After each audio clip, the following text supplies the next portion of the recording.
Welcome to a live session of the Axe Files. Before we begin, I just want to remind everyone that you can send your questions in. Ambassador Bolton will be answering questions after we finish the podcast. So please use the chat function to send your questions in. And so we will begin. Ambassador John Bolton, good to see you. I learned right before we went on the air that you were at the University of Chicago 10 years ago on this day, speaking to the Federalist Society and the College Republican. So welcome back. Yeah, you have better information than I do. These guys are keeping track of you, obviously. So as are many other people, because you've made a lot of news lately. I want to talk about your book. I want to talk about your life and your own journey. But first, I just need to ask you some questions as someone who spent a fair amount of time with the President of the United States to interpret the events of the last few weeks through the prism of that experience. We all know the President became ill. He had the coronavirus. To this day, we don't know exactly when he got it. We know a lot of his aides have it as well. The doctor's reports have been sketchy. There hasn't been any in-person briefing in many days. What is going on? What do you make of that? What do you imagine is going on inside the White House? And is he just calling all these shots himself?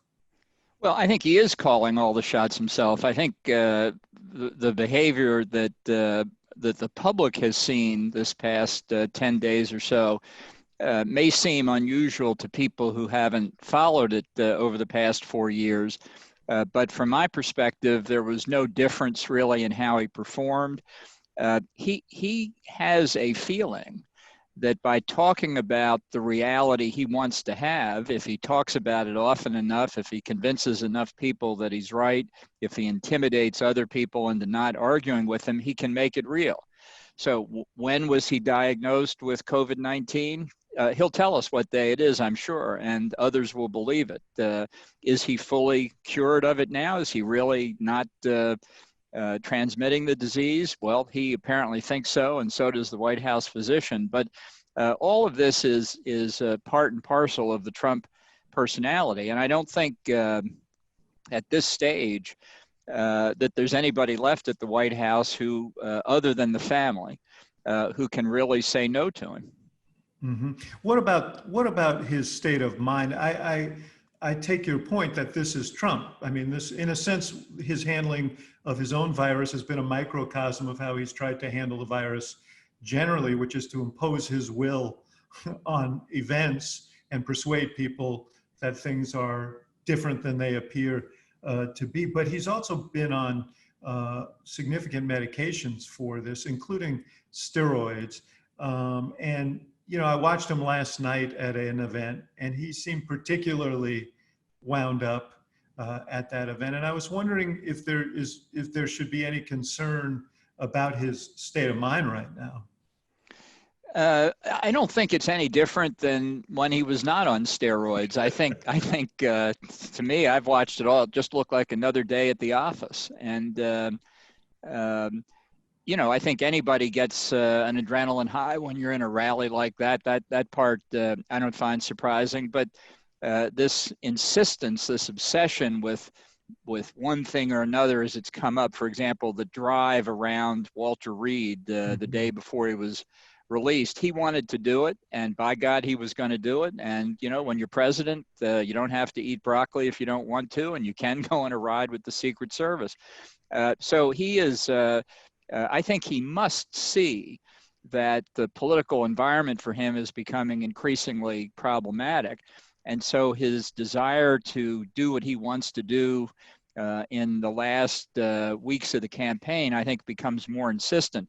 But I don't think that's a function of chemistry. I think that's Trump under pressure. What about from the perspective of a national security advisor? What concerns do you have about what he might do, and what concerns do you have about what malign actors might do looking at him in this moment of instability? Well, to take the foreign question first, look, I think it's customary during an American election campaign, especially in the closing days. It will also be true during the transition period when there is uncertainty as the incumbent's power ebbs and the incoming president's power begins to flow. That adversaries will look to take advantage of us. That doesn't mean that they will try and confront us directly on a major issue.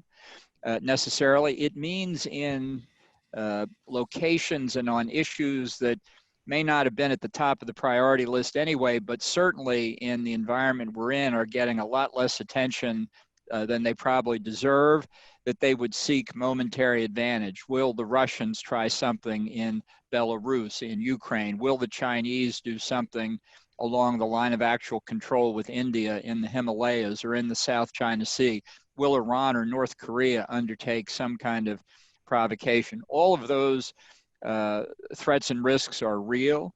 And when the president is diverted, as he clearly is now, it really falls on the National Security Advisor, the key cabinet officers to do their job plus to make sure that the rest of the world knows that we're paying attention. Now, in terms of Trump directly, I know this may sound kind of difficult to believe, but the president doesn't think in Washington policy terms. He doesn't reason from a set of objectives to, from his present location, assessing the means and methods that he needs to achieve his objective, doing cost-benefit analysis, thinking about the consequences. He relies on his gut instinct. He doesn't study the problem. He doesn't think that he needs to. He thinks he can make deals internationally by sizing up foreign interlocutors and on the spur of the moment coming to agreement. So this to me is the exact opposite of the way a president should behave. And the behavior in these days, these highly stressful days, really isn't all that different. Some people worry that, particularly with the political situation trending in the negative direction it is, that the president would try for a wag the dog moment, an unrestrained use of military force somewhere. I certainly don't rule that out, but I think that's very unlikely. I worry about something else. I worry in the next 3 weeks that he makes a strategic arms deal, quote unquote, with Russia that gives away the store. I've worried, although I don't think it's likely now with too little time remaining, that he would have a fourth summit with North Korea's Kim Jong-un, and who knows what they would agree to at that meeting. The kind of flashy, showy, bright lights event, that's what a Donald Trump would think of. And I do think that possibility remains even as the election grows closer. What about the period between the election and the inauguration? I mean, there are two possibilities. One is that he wins, and I want to ask you about that, but let's set that aside for a second. He's signaled that if he doesn't win, that he will consider the election fraudulent and will pursue all avenues. And given the fact that so many people are voting by mail, it may be a few days or more before we know the verdict, although that's growing a little less likely. What is the threat to us of that period when there are real doubts? And obviously we already see the Russians, perhaps others as well, sowing doubt about the process itself. Right. Well, in the event Trump loses, one thing you can count on is that he will not leave graciously. This will be an ugly departure. Whether it rises to the level of trying to steal the election, change the outcome, I don't know. I have to say I'm very worried about some of the things he said, and I'm paraphrasing, if not quoting exactly, the only way that I can lose is if there's fraud in the election. That's simply not true. I mean, he can easily lose by a straight count in the Electoral College, and I think everybody except him may understand that. But at this point, I think we should be concerned about that scenario, but there's no evidence yet that that he's really prepared to do something about it. I think it's incumbent on all of us. I think it's particularly incumbent on Republicans to be prepared to say, we will not accept that kind of behavior. But quite apart from the issue of the election itself, once it's beyond dispute that he's lost, he's still the president until January the 20th. And I worry that he will do things that that will damage the civic culture in the United States, may damage the government, even though they're repairable when a new president comes in. For example, he might well decide to fire a cabinet official that he would have wanted to have fired if he won, and replace him with somebody else. And you say, well, for 78 days total length of the transition, or some period less than that, why bother? Because he's Donald Trump. So one or more cabinet officials could go. It could get more serious than that in a way, since cabinet officials, everybody knows, serve at the pleasure of the president. I worry that he will pick somebody like FBI Director Chris Wray and fire him because he's so irritated with his failure to do what he wants on various investigations. I worry that he would go after people in the National Institutes of Health, like Dr. Fauci, or the Centers for Disease Control. Things like that. They're not existential threats to the government, but they're mean and petty. And I think he's fully capable of that. And there are other steps he could take similar to that I think would be harmful and unnecessary, but which an ungracious loser like him might well do. Yeah, I guess what I was driving at, that is, I take all your points. What I was driving at before, there are also many people who will believe that the election was rigged if Donald Trump contends that the election was rigged. And, you know, we've seen just this week, you know, I think there was an arraignment today of these men who were plotting to kidnap the governor of Michigan. There are people out there who are moved to do crazy things. And, you know, shouldn't that be a concern as well? I think it's possible. I do think this is a circumstance where it would be helpful if leaders of the Democratic and Republican parties alike who are not involved in the election campaign speak up.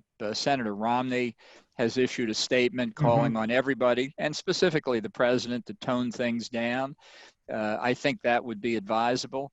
I think it's also in the preventative stage.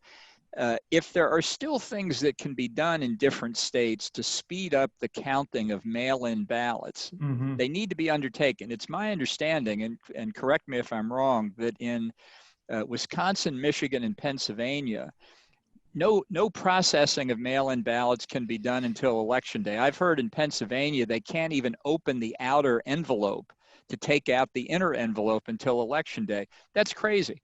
I've already voted absentee in Maryland, and I have an email back from the state saying they've got my ballot and it's on track. It hasn't been counted yet. They'll do that on Election Day. Why can't other states do that? I mean, it would solve a lot of potential problems. Yeah, I mean, it's a legislative issue in some states. I think it is that what you say is true is in Wisconsin and Pennsylvania. It's slightly different in Michigan, though they accept ballots that are postmarked on Election Day after Election Day. So they will be counting for, I think the Secretary of State there said it will take a week perhaps to know potentially a week to know what happened there. Just back on the president, you know, your book is so enlightening about his ways of operating.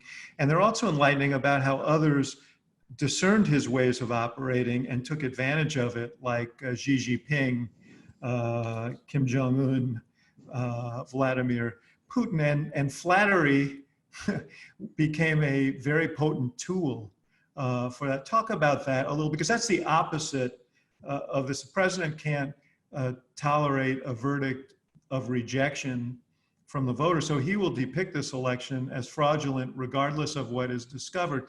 But in terms of his dealings with leaders around the world, it seems like everybody's figured out sort of how to game him.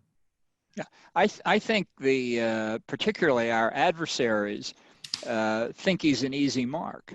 And let's take Vladimir Putin as an example. I first met Putin in October of 2001. And in the 20 years since then, he's only gotten smarter, craftier, more knowledgeable, and more powerful. And every time I thought of Donald Trump on the phone with him or in a meeting with him, I worried about what might happen. I think we escape the worst possibilities, but if he gets another term, it's 4 more years of Putin working on Trump. I think foreign leaders did come to understand that the flattery will get you everywhere with Trump. And I think they also understood that getting Trump alone was the ideal way to negotiate with him. And I'm not speaking only about myself here, but they wanted Vice President Pence separated from him, Secretary of State Pompeo, myself, you name it. The fewer people around him, the better. One-on-one, big guy to big guy, let's negotiate. And I think that's very dangerous as well. The classic example, and I write about it in my book, Woodward wrote about it in his book, and had the famous Kim Jong-un letters to Trump. You can't talk about those, right? I can't. I'm still, because of the pre-publication review process, but what I can say is I've read all the letters that were exchanged up until the point I left, and I felt if the letters were ever released, they would be embarrassing to Trump, that he liked them so much. Kim Jong-un called him Your Excellency. Well, everybody gets called Your Excellency in international diplomacy. Your Excellency, Axelrod. I mean, we're all excellent, right? Yes. Trump didn't understand that, and the flavor of the letters was like they were written by some bureaucrat in the Korean Workers' Party agitprop directorate, and he didn't understand that either. And finally, he did give the letters to Woodward, and I suspect people are laughing at these letters in the United States, but they're particularly laughing in North Korea. It just shows how inexperienced he is in the affairs of the world, despite his desire to have a reputation as a very sophisticated, knowledgeable person. So let's talk about Putin for a second. You were there in Helsinki. You described being frozen to your chair when you saw the President of the United States essentially take the word of Vladimir Putin on their interference in the US election over the unanimous concurrence of the US intelligence community. This followed a meeting that they had for several hours, I think, where no one was there but the translator, and she was not allowed to take notes. What do you make of that? Because I think Americans wonder, what is it about Putin? Why is he so deferential to Putin? Why does he never have a word of criticism for Putin, even when there are reports of bounties taken out against American troops in Afghanistan offered by the Russians to the Taliban to kill American soldiers? Well, there is no satisfactory explanation for it. That's the short answer. The best that can be said, and this actually makes things worse in my view, is that he treats other authoritarian leaders like Xi, like Kim, like Erdogan of Turkey, the same way. He has commented himself that he has an affinity for the authoritarian leaders that he doesn't have with the leaders of many of our closest allies, democracies around the world. I will say, with respect to the meeting in Helsinki, my staff did speak to the U.S. interpreter, and the report was that the bulk of that conversation was about Syria, and that there was there were no concessions made on our side. So I feel comfortable about that. And Putin himself said that it was Trump who had first raised in that meeting Russian interference in the 2016 election. So, it's the appearance is worse than the reality. But I think Trump is so obsessed with refuting the idea that there was collusion with the Russians in 2016 that he simply finds it impossible to admit, except under duress, that the Russians were trying to interfere in the election, because he fears if he admits that, in effect, he's admitting collusion, or at least he's conceding the legitimacy of his election. I think that's completely wrong. I think he would strengthen his hand if he were more upfront about what the Russians did, and honestly, what we did in the administration to strengthen the U.S. hand against such interference, which is being operationalized even as we speak. Yeah, you wrote in your book about several instances, Ukraine being the one that gets the most attention. We'll talk about that in a bit, where you felt that Trump subjugated the national interest to his political interest, to his obsession with being reelected. You talk about some of his dealings with China in that regard. There were some other instances, some that you felt very troubled by. But I guess my question is, did you ever see evidence that he was acting in his own personal commercial interest, business interest? No, I didn't see evidence of looking out for his business or economic interest. I do think that he has trouble to the point of near impossibility of distinguishing his personal interest from the national interest. He thinks that if he has good personal relations with a foreign leader, then the United States has good bilateral relations with that country. Now, I would not diminish the importance of personal relationships in these kinds of things, but they're obviously not equivalent. And when you see a Xi Jinping or a Vladimir Putin on the other side of the table, you know they don't have any trouble distinguishing Russian or Chinese national interest from personal feelings. I don't think Trump has that ability. If you had $420 million in debt, personal debt, you'd probably have a hard time getting clearance to be national security advisor. Well, I wish I did have $420 million. Yeah, that would be a high-class problem, I acknowledge.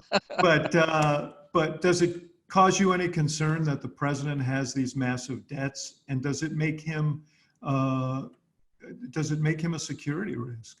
Well, look, I think I certainly have not done any study of the president's finances, but I think by reputation, even before he became president, the network of the Trump organization and the complexity of its financial structure makes it pretty clear that there's a lot of leverage and there's a lot of uncertainty in Trump's performance.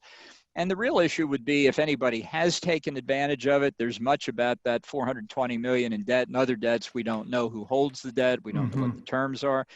And we don't know, for example, if he loses and comes out and people start saying, we want those debts repaid, who might come to his rescue then? So I think these are all legitimate questions, and it's for Congress and the press to ask them. I personally think that a presidential candidate should be able to withhold their taxes and finances. I think it's up to them. They want to take that political risk, that's fine. I would not require it.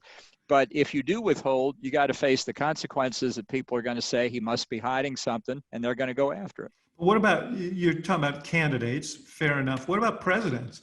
I mean, should presidents not have to make fuller disclosure? Because now they are making decisions on behalf of the United States. Shouldn't people know if there's leverage against them? Well, I think most presidential candidates have made disclosures, yes, and presidents have published their tax returns. I think that's a prudent thing to do. If I were a presidential candidate, I would understand that would be basic political common sense, but I wouldn't make it mandatory. I would not. I mean, I think I think our politics is too regulated as it is now, and I think that's an example of it. So let me talk a little bit about your own story. I was interested in reading up on you, about your background, because you're seen as kind of an erudite kind of player in the Washington intellectual wars. You're the son of a firefighter in Baltimore. Your folks didn't go to college, is that right? That's right. And your father was quite conservative. He inspired you in that same way. And then you won scholarships to a bunch of very elite schools. One of your friends said, you know, that gave you a bit of a chip on your shoulder because you were the lone working class conservative firebrand in these very liberal environments in the 1960s. Is that a fair assessment? Did that hone your combative ideological instincts? I think it was fight or die at that point, politically. Yeah, yeah. I mean, what was that like for you? Well, I didn't mind it. I guess I didn't know better. Maybe I should have, but uh, I was for Goldwater in 1964, and I felt that philosophically he had the right approach, and really I'd studied even in high school political philosophy, and had read considerable amount of Karl Marx, even as a ninth and 10th grader, and was appalled by it. So it was a fairly easy thing to do. You you went just to make matters worse for yourself. You went on to Yale, where at the peak of the anti-war movement, you were pro-Vietnam War, when I'm sure the vast majority of people on campus were anti-war. There too, I mean, what was the environment like for you? I'm a bit younger than you. I remember what that period of time was. Yeah, well, it was a time in some respects very similar to what we're going through now, and we've seen it's almost a generational thing. 50 years ago, what people were seeing, the riots on campuses, the riots in big cities across the United States after the assassination of Martin Luther King and that sort of thing, and it was one of the reasons that Lyndon Johnson dropped out of the 1968 race. George Wallace got in. Richard Nixon beat Hubert Humphrey. I mean, it was a very, very contentious time in American life.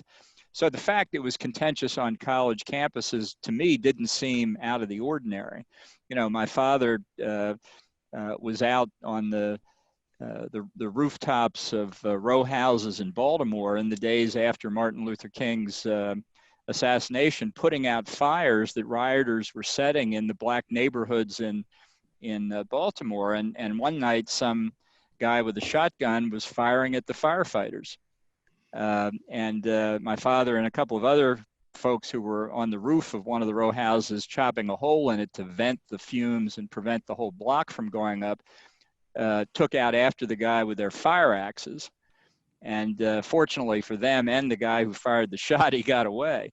But it was tense all the way around. You're famously someone who has taken aggressive stance on U.S. military action. You were a supporter of that war. You wrote in your memoir about your decision to join the Maryland National Guard, and this has earned you the epithet chicken hawk from people who oppose you politically. But you also suggest that you have regrets about having made that decision.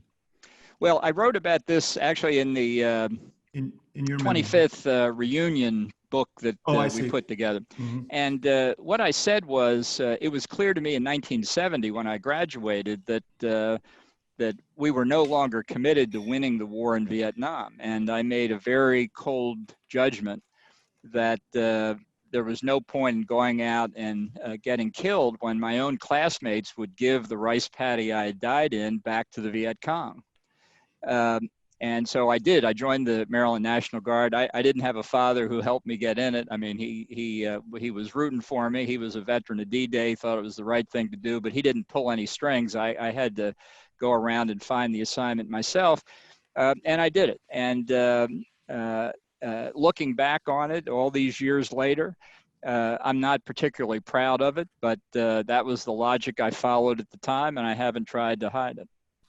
You know, I thought about it in the context of your explanation about why you decided not to testify before the House on this in the impeachment hearing, and you said that you knew what the outcome would be, that you didn't think that they were prosecuting the impeachment properly, and they should have done it more broadly, and you should have been. So you decided not to participate. And do you think you might come to regret that decision as well?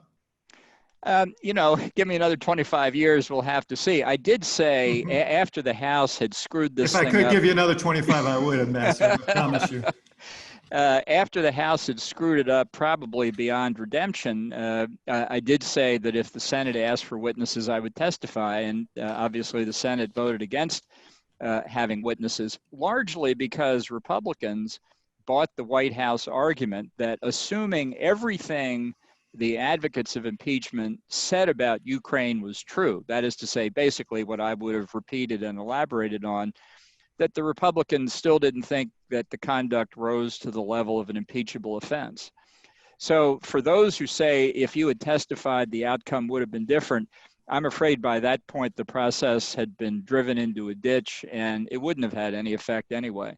Had they done it differently at the beginning, there might underline that word have been a different outcome. The thing about offering to testify before the Senate was there was pretty good sense that the Senate wasn't going to accept witnesses, so it was kind of a cost-free offer. No, I don't think so, actually. I thought at the time that everybody was counting votes, but I thought narrowly they would call for witnesses. And in fact, in preparation for that, my lawyer had gone to the NSC staffer who was doing the pre-publication review of my book and said, will you please do the Ukraine chapter first, because we may need that as the basis of testimony. And they refused, by the way. The White House, under orders, refused to expedite it.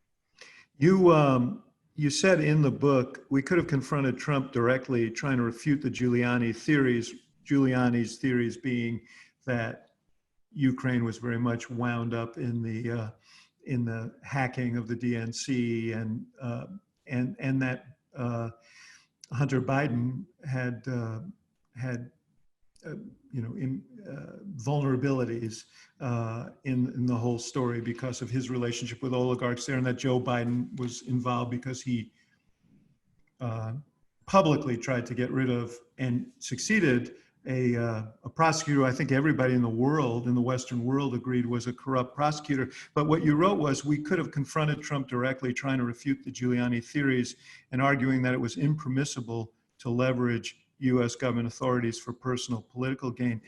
That's what you believe happened. Right, and I think had we confronted him with that approach, we would not have accomplished any change in his behavior, and we would have failed to get the assistance for Ukraine. Now, I just say on that point, I resigned on September the 10th, and Trump approved the aid on the 11th.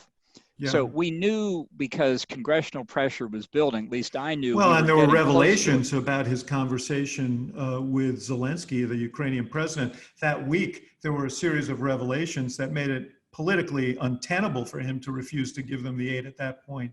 Isn't that what happened? Although it still took 6 weeks. I mean, it was still what our aim was, and I say our, and I include in that Mike Pompeo and Mark Esper, the Secretary of Defense, was one thing at a time, get the aid released to Ukraine, because we were facing a September 30 end of fiscal year deadline that the money simply would have disappeared. And yes, the idea is get the aid out and then we'll deal with the other thing. And of course, by the time the aid was out and it was time to turn to the other thing, I was a private citizen again.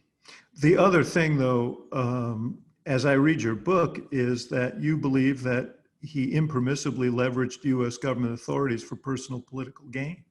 Right. And I think he did that in many other cases as well, in dealing with China, in dealing with Turkey, and potentially in dealing with other countries as well. I thought that was his MO.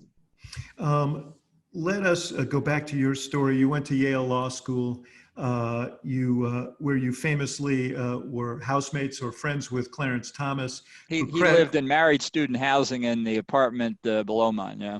And he credits you over the years with converting him from a left-winger to a right-winger. And you interned with Spiro Agnew when he was vice president in the Nixon administration. And it made me think about how let's leave Spiro Agnew's story aside, because he was shortly thereafter indicted and flushed from office. But Nixon himself, such a complicated and interesting character. There have been a lot of comparisons between Nixon and Trump because of what Nixon did in Watergate and the way his presidency ended. What is your assessment of Nixon, and how do you compare him to Trump in terms of his willingness to subjugate as you say, the authorities of government to his own political interests? Well, obviously, the cover-up in the Watergate break-in and sort of associated activities brought Nixon down, and it was a tragic end to his career, and it was a mistake, and it was undoubtedly impeachable conduct. But this is, not to sound melodramatic, but it's a little bit like a Greek tragedy for Nixon. He had a tragic flaw, and it destroyed him. But in terms of his competency to be president, this was a president whose grasp of international affairs still stands out, agree or disagree with his policies, as remarkable in the last century. And the things that he and Kissinger were able to do have left a lasting mark on the country's policies going forward. He could have been in the wake of defeating George McGovern by what was, I think at that point, the largest electoral college majority, one of the biggest popular vote majorities in our history, and all of it within a year and a half was gone, and he resigned in disgrace.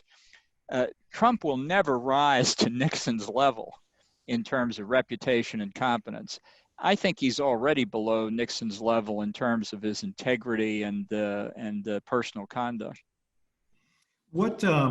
Let me just run through, and we'll get back to Trump. I'm gonna summarize your very, very rich history here. You spent the 70s as a young lawyer. While as a young lawyer, you were involved in a Supreme Court case, Buckley versus Vallejo, that loosened campaign finance laws, allowed people of means to spend their own money in service of their own candidacy. There are a lot of wealthy candidates who probably owe their political careers to you in that regard. Well, let's be clear on what that case was. That was a first strike against one of the post-Watergate reforms, of which there were many, most of which were bad. And I view that as a critical First Amendment decision. I would just say one other thing. We also had the Federal Election Commission declared unconstitutional because of the means of appointing the commissioners. First time a federal agency was struck down as unconstitutional since the New Deal. And I just want to mention that because I think that's a little known part of the case, but one that warmed my heart at the time, I can tell you. And then you joined the Reagan administration in the 80s. You worked at the Justice Department. You were involved in securing the nomination, or you were an advocate for the nomination of Robert Bork to the bench. That became a celebrated battle. We're in another Supreme Court confirmation battle now. You also were involved in the Iran-Contra defense from the Justice Department side. Tell me, because you write a lot about the appropriate actions of government, tell me what your sort of thumbnail defense of Iran-Contra was. That was the decision to sell arms, secretly to sell arms to the Iranians, and then ship the proceeds to the rebels in Nicaragua, both of which were illegal under U.S. law. Yeah, well, I don't defend it. I thought it was a travesty, not because it was illegal, as the iconic French Foreign Minister Talleyrand once said, "It's worse than a crime; it's a mistake." The idea of trying to appease the Iranians by exchanging terrorists for things they wanted was a betrayal of what Reagan had always said, that we're not going to negotiate with the terrorists. It was a mistake. When you do that, you're incentivizing other terrorists to capture more Americans, to bargain for them, number one. And number two, bringing the proceeds of the sales of the IHawk anti-aircraft missiles back to be transferred to the Contras, what CIA Director Casey called an off-the-shelf capability, meaning off-budget, was exactly the kind of private diplomacy, private conduct of foreign policy that Trump and Giuliani were engaging in Ukraine, and it was a mistake, and it had extremely negative consequences. What I was involved in was the Iran-Contra Committee investigation of all this, the Joint House and Senate Committee, really defending the authority of the presidency and the president's action against excessive congressional involvement. You served also in the George H.W. Bush administration, and ultimately in the George W. Bush administration, where you were a big player. You were the Assistant Secretary of State for Arms Control and International Security Affairs.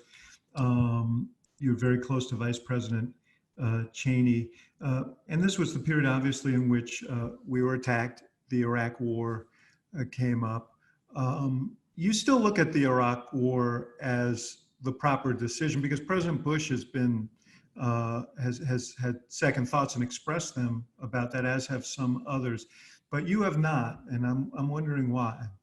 Well, what I view as the Iraq War took about 3 or 4 weeks with the overthrow of Saddam Hussein, and it was a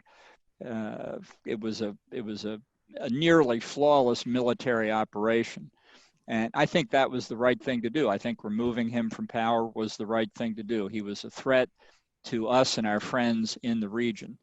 That, to me, was the Iraq War. Where I depart from the Bush administration policy was in the post-war activity and the idea of setting up the Coalition Provisional Authority, becoming a player in Iraq politics, trying to build a new democratic state in Iraq. What I said at the time, and I suppose it's a little bit flip, but what I said at the time was, while I would have kept American military forces in Iraq because of the threat from Iran and the threat from Syria, I would have given the Iraqis the reins of government. I would have given them a copy of the Federalist Papers, and I basically would have said, good luck. Because I don't think it's America's responsibility to build governments for other people. I would say the opposite. You don't build political maturity by doing things for other people. They build their own political maturity by making hard decisions. We had overthrown Saddam Hussein, which the opposition, the various factions of the opposition could never have done on their own. But building the new Iraq would be up to them. I'm curious as to, you worked for I mentioned President George H.W. Bush. Do you think that he made a mistake by not toppling Saddam then? You know, he could have rolled into the Baghdad and taken Saddam out then, and he thought that was not the right thing to do, was not in keeping with the coalition's will that he built, and he did not do it. Yeah, I have to say, in an exercise of pure 2020 hindsight, the answer is yes, we should have overthrown Saddam. At the time, I thought the decision to halt the hostilities was correct, but I think it was a mistake. And the reason I would give is this.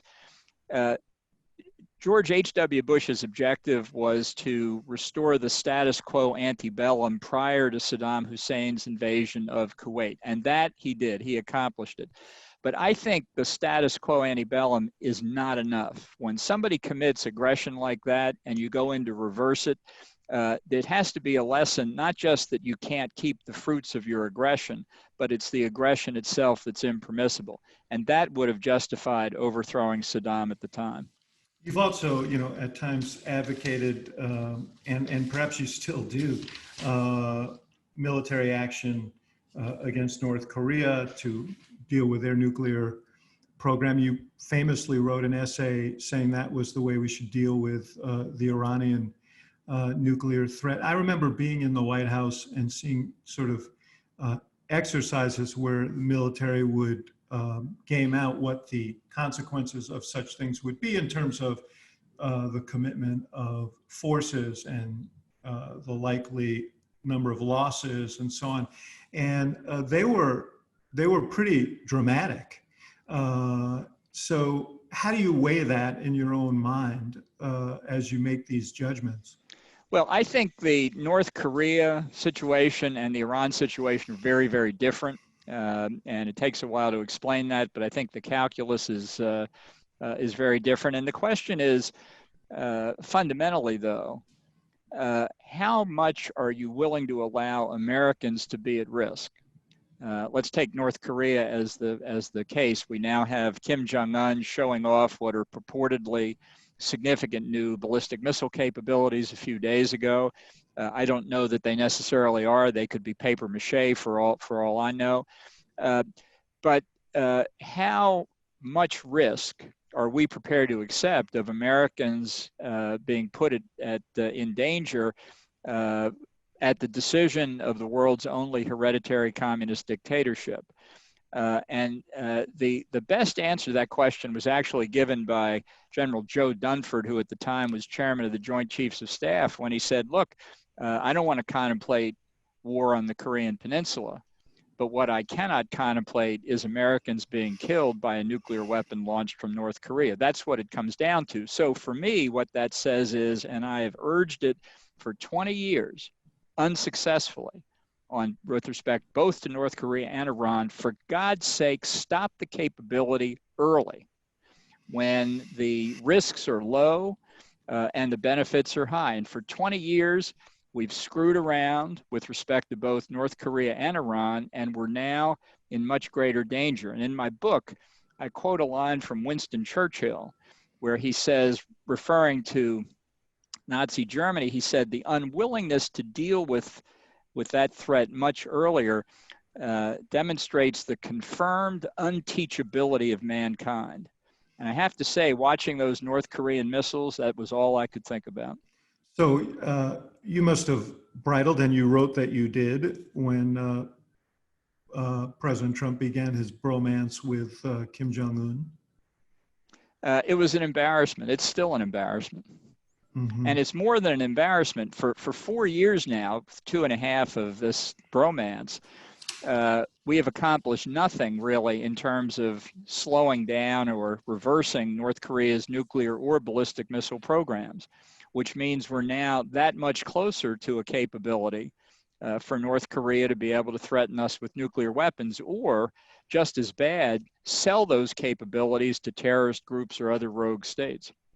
On Iran, and I know you have a strongly enunciated view of the Iran nuclear agreement that the president, and you were involved in this, that the president backed out of, but it does incentivize the Iranians to reaccelerate their program. It does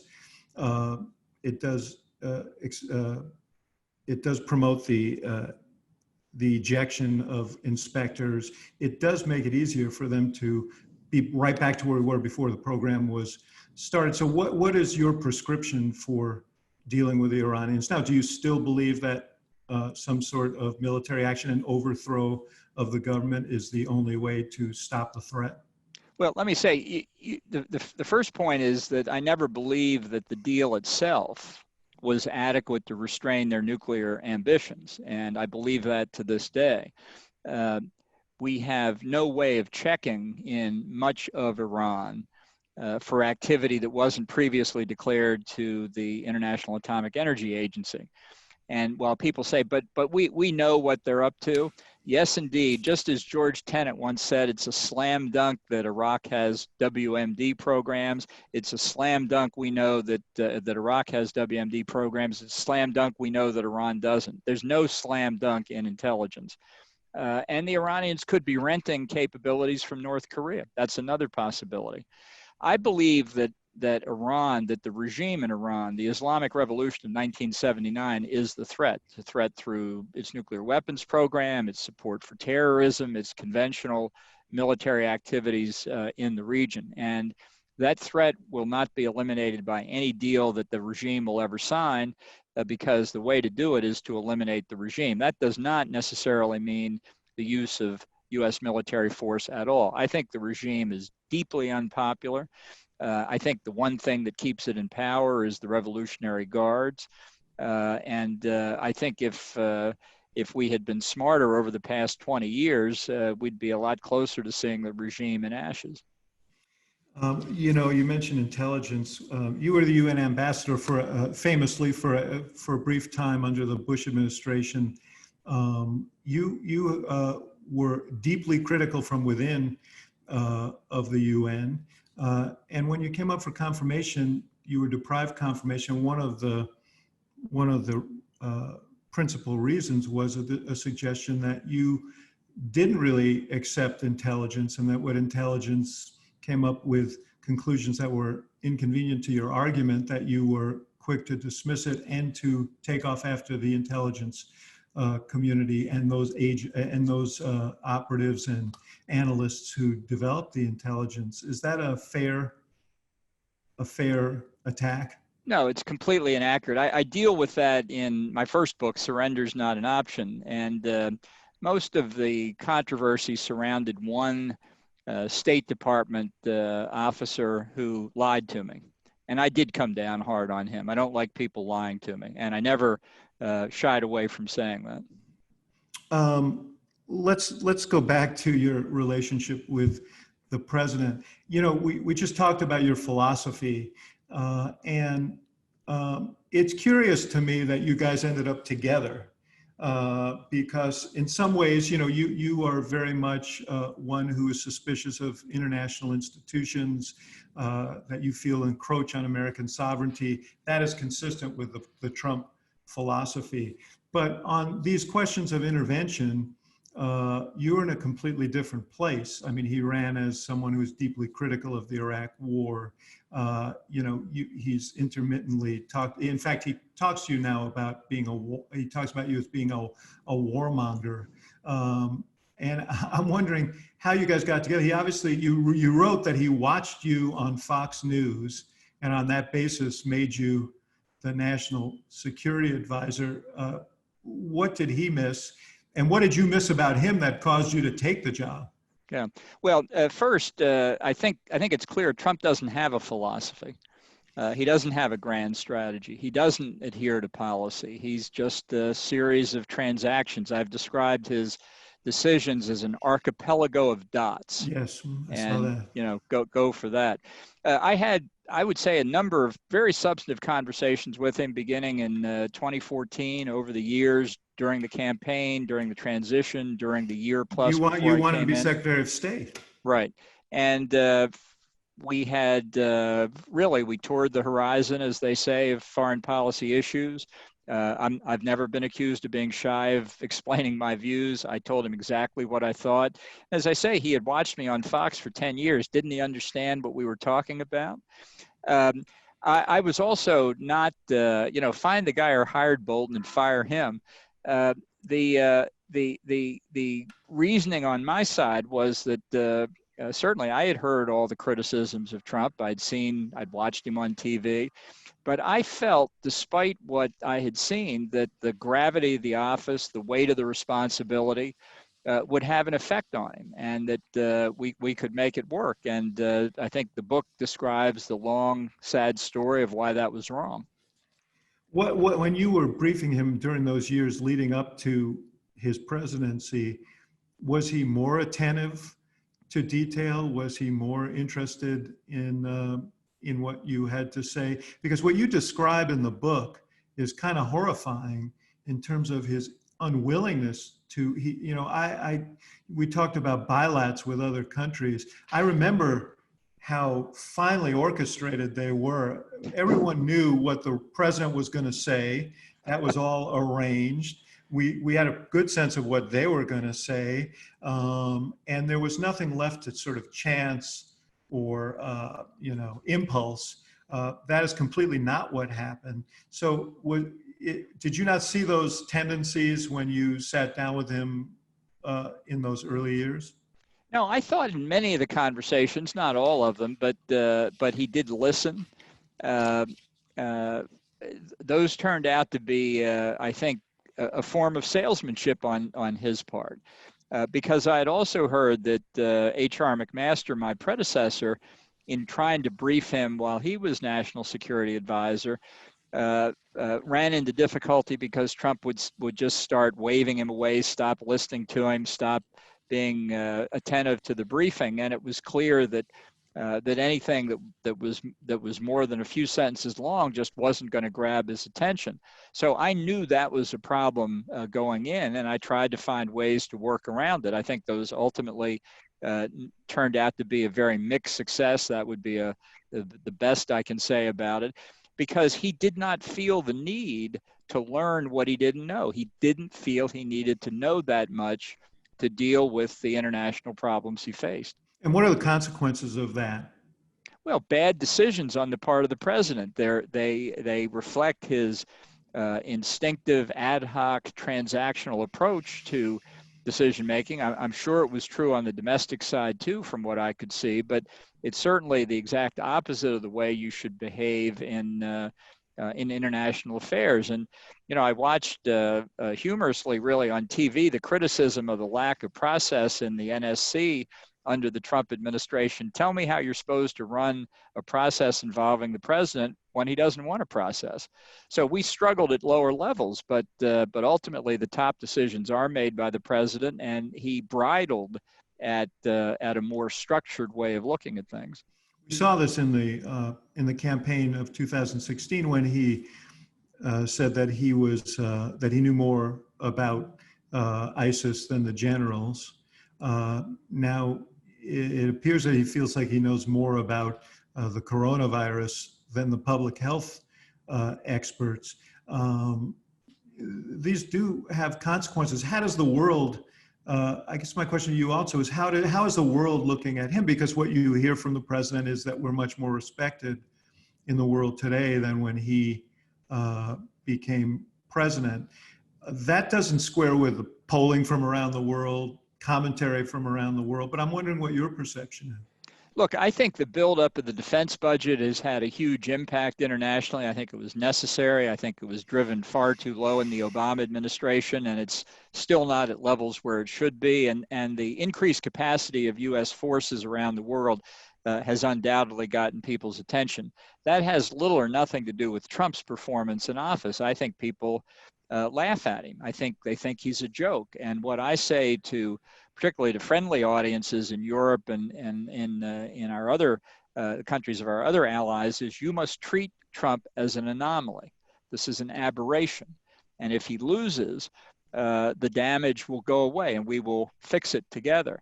And people should not draw extensive conclusions about the United States, its interest in alliance structures or peace and stability around the world, or even protecting our own interests around the world, simply based on the conduct of Donald Trump. The rise of populist nationalism is not limited to the U.S. The strains on democracy around the world are not limited to the U.S. So Trump may be the most obvious and flamboyant symbol of that. But there are stresses on democracy here, and they're being pressed by adversaries as we speak. That will be something for the next president, if it's not Donald Trump, to cope with. Yeah. Look, I don't think Donald Trump is smart enough to be a threat to democracy. Well, Putin apparently did. What do you think that you say? Well, Putin thought he could sow mistrust among Americans. Doesn't that hurt democracy? Yeah, but that was something that that preceded Trump. Remember the discussions that Russia and the Soviet Union have had about how to influence us go back to the communist effort to take control of Hollywood in the 30s and 40s, back when Hollywood, not social media, but Hollywood was a main vehicle for influencing public opinion. So they've had this in view for a long time. You said if Trump wins, if Trump loses, this will be an anomaly. What if he wins? Well, then I think the damage in a second term could well be irreparable. That's why, for the first time in my adult political life, I'm not going to vote for a Republican nominee for president. I think he needs to be a one-term president. And to you personally, as the Justice Department has opened a grand jury investigation into whether you included classified information in your book, you're steadfast in your assertion that you did not. Do you worry if he were to win about yourself?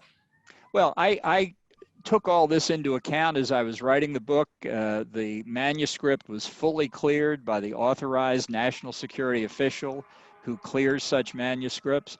It was clear from public statements that Trump made he wanted to suppress the book before the election, which, by the way, tells you something about whether he thinks the material was really classified or not. Because if it was, what difference does it make if it comes out on November 2nd or November the 4th? It only makes a difference to Trump politically. So we're going to pursue this, and I'm very confident. I never intended to disclose classified information, and I didn't. Pastor John Bolton, thank you. It's good to be with you, and I'm sure we will hear more from you as time goes on here. This is, as you say, if Trump is an interlude, I'm sure this is an interlude in your long career here, and you'll be speaking out in the future. Thank you very much. Good to be with you. So now comes the hard part, which is student questions, which were generally smarter and tougher than mine. But let me see here if I've got a prompt as to, okay. First question is from Carolyn from the college. Carolyn, step up here. There you are. Hi. My question is on the topic of domestic terrorism, particularly by right-wing extremists. From your own experience, do you believe that there were existing tendencies toward this type of behavior in the US, or is this something that has been uniquely spurred by the current administration? And as an extension of this, should Trump lose the election, would you expect right-wing extremism to decline or intensify? Well, I think the potential for domestic right-wing terrorism certainly existed before Trump. But it was very very isolated. I think he's made it more respectable, unfortunately. But I think if he's defeated, I would expect it to go back into being something fairly insignificant. Because bear in mind, there is no Trumpism, there is no ideology, there's no motivating force behind it, and one of my objectives post-November 3rd, if there's a Trump defeat, along with a lot of other people, is to try and expunge the influence that he's had in the party. I don't expect that to be easy, but I think it's a necessary and important task, and I would like to get back to a more normal Republican Party. Jeff, you step up here. Jeffs. Oh, let's see. I only have a first name here. So the first Jeff that steps up is gonna, Jeff with Okay. yeah, there you go, there you go, there you go. You're the man, Okay. you're the man. I think it's you. Yes. Hello there, Ambassador Bolton. I'm Jeff Lemire in the college class of 2021, and I'm in St. Louis, Missouri for this quarter. So is the objective of the maximum pressure campaign against Iran facilitating a better deal, or is the objective orchestrating regime change? If it is my objective, my objective has been regime change right from the get-go. I don't think this regime is ever voluntarily going to give up nuclear weapons. I think the reimposition of American sanctions has had a phenomenal negative effect on Iran. And if we had had a Treasury Department that was more vigorous in its pursuit, I think that pressure alone might have brought the regime down, or might have caused the people inside Iran to take matters into their own hand, which I think they were prepared to do. So I think it's a tragedy the regime is still there. And look, if Trump gets a second term, I think the man who wrote The Art of the Deal would love to sit down with President Rouhani and cut a new deal. Okay, so brief follow-up as I got cut off there. If it is regime change, as you say, is it fair to say that MEK, the Mujahideen al-Khalq, which you're linked to, would play a role in that outcome? Well, I've spoken at their meetings, and you know, I favor the ultimate outcome in Iran as a free and fair election, and we'll see how much support the MEK has. McCrae, thank you, Jeff. Wait, where's the other Jeff? Harry, where's the other Jeff? McCrae, hang on a second. I cheated a Jeff out of his question. I guess not. Okay, McCrae, come on. Thank you, Ambassador Bolton. Thank you, Mr. Axelrod. Thank you for your time, first of all, Mr. Ambassador. So we've seen economic sanctions increasingly be the tool for policymakers, especially on the left, as it relates to Iran and North Korea. What is your view of the efficacy of these tools, especially as it relates to future challenges like our relationship with China? Well, I don't think in the Trump administration or in most others, frankly, sanctions have been used effectively. I think the lesson of how to use sanctions was demonstrated in Iraq in 1990. When the sanctions that were imposed on Iraq after the invasion of Kuwait were comprehensive, swiftly and uniformly applied and fully enforced. And what it demonstrated in that case was that even when we had Iraq by the throat, they weren't going to get out of Kuwait voluntarily. And that gave us the basis then to say we had to use military force, which the Congress and the Security Council agreed to. The trouble with the way sanctions have been applied in the case of North Korea, Iran, and Venezuela is that they're applied too slowly and not comprehensively at the outset. I mean, you will read in the past 3 or 4 months, go back and Google, new sanctions applied to Iran, new sanctions applied to Venezuela. Why? Why didn't, in Venezuela, why didn't we apply all of these sanctions in January of 2019? I blame Steven Mnuchin and the Treasury Department. I blame all of us for not insisting that if your goal in the case of Venezuela was regime change, that you don't apply sanctions in a nice, measured, even fashion over a 2-year period. You put them down all at once and squeeze. That is the advantage, so you don't have to use military force. I've got a couple of questions that were written. Martin Chan asked about the concentration camps for Uyghurs and Tibetans and genocide in China, and the issue of Hong Kong and human rights. You write in your book that the president essentially green-lighted the concentration camps for the Uyghurs in exchange for consideration from Xi on relaxation of sanctions and to promote sales to farmers in the Midwest. Where is human rights as an issue with this administration? The president, I guess, said in one of his first speeches overseas that he didn't want to interfere in the internal affairs of other countries. What should the policy be? Well, look, I think that that part of this goes to understanding the nature of the regimes that we're dealing with. The repression of the Uyghurs was an example of a regime that would do anything to impose its will on areas where it thought it had the dominant interest. And I think that's an example of the character of the people running the regime and something that we should oppose. In the case of Hong Kong and the effective elimination of the one country, two systems concept, it showed what China thinks of its obligations under a solemn international agreement with Great Britain that occasioned the handover of Hong Kong to China in the first place. And it shows what China's word is worth on deals like that.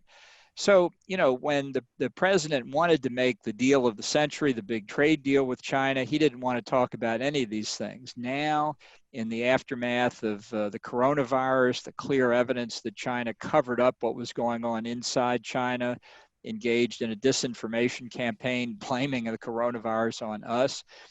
Now Trump is very tough in his rhetoric on China and some of the sanctions that he's imposed for repression of the Uyghurs, for what's going on in Hong Kong. I think all that could be swept aside in a second Trump term, because finally what he really wants is the deal of the century. And these human rights concerns just don't play any role at all. Seth Cohen asks, is it possible for the USA to adapt isolationist policies and not give up their global influence on the world stage? Well, fundamentally, I think the answer to that is no, because there are too many interests that we have around the world. And I think the tick that the president has, the knee-jerk instinct to withdraw, is something that is just not ultimately going to be possible. I think that he's living in the sort of delusion that he creates for himself, that you can just say, well, they're thousands of miles away, they don't matter. And I wish we could say that sometimes, but we can't. So the question is, are you safer by having, for example, a presence remaining in Afghanistan or Iraq, places we may not want to be, but places where it might be better to have American and other forces deployed than to worry about attacks here in the United States? You know, it's interesting because you write in your book about his intermittent threat to pull out of NATO. You also write about his willingness in his interactions with Kim Jong-un to surrender on the issue of joint exercises with the South Koreans, joint military exercises. And his argument is always that we are doing this for them, that we are doing it for the Europeans, that we are doing it for the Koreans.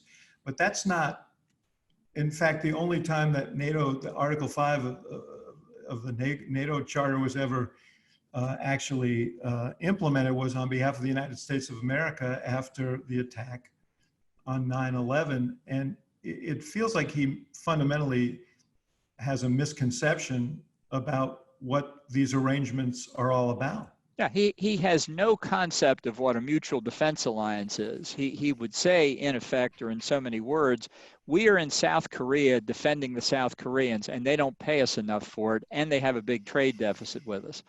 As if it's not that we think it's also in our interest to be in South Korea or in Japan or in Europe, because the obligations are mutual. You know, I do think that in the American body politic, there's enormous support for the proposition these countries should do more to help bear the cost of self-defense, mutual self-defense.